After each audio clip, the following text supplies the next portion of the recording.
एक जंगल में एक लोमड़ी रहती थी।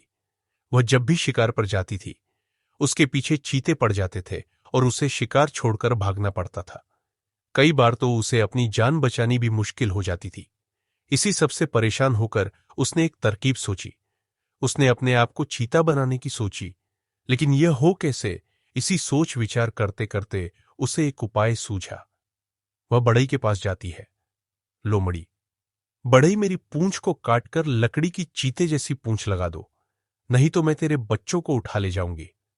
बड़े डर के मारे लोमड़ी की पूंछ काटकर लकड़ी की पूंछ लगा देता है। फिर वह एक डॉक्टर के पास जाती है। लोमड़ी, मेरा मुंह चीते जैसा पिचका दे, नहीं तो तेरे बच्चे उठा ले जाऊंगी।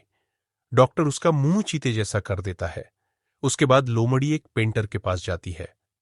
लोमड़ी, मेरे शरीर पर चीते जैसा रंग कर दे, नहीं तो मैं तेरे बच्चों को उठा ले जाऊंगी।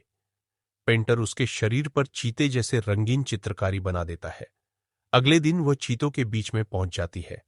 सभी चीते हैरान रह जाते हैं कि यह नया चीता तो बहुत ताकतवर है। अब वह चीतों के संग शिकार करती और मजे से चीतों के साथ बैठकर खाती थी। कोई भी उसे पहचान नहीं पा रहा था। इसी तरह कुछ दिन बीत जाते हैं। एक दिन लोमड़ी चीतों के साथ शिकार पर जाती है तो चीते एक हिरण के पीछे भागते हैं। लोमड़ी भी उनकी नकल करके भागने लगती है, लेकिन वह चीतों जितनी नहीं भाग पाती। इससे चीतों को कुछ शक हो जाता है। वे शाम को उससे पूछते हैं, चीता, अरे तू आज भागा क्यों नहीं? तेरे कारण शिकार हाथ से निकल गया। लोमड़ी, आज मेरी तबीयत ठीक नहीं थी। कल देखना, मैं अकेले ही शिकार कर लाऊंगा। अगले दिन जब सब शिकार पर जाते हैं, तभी बारिश हो जाती है।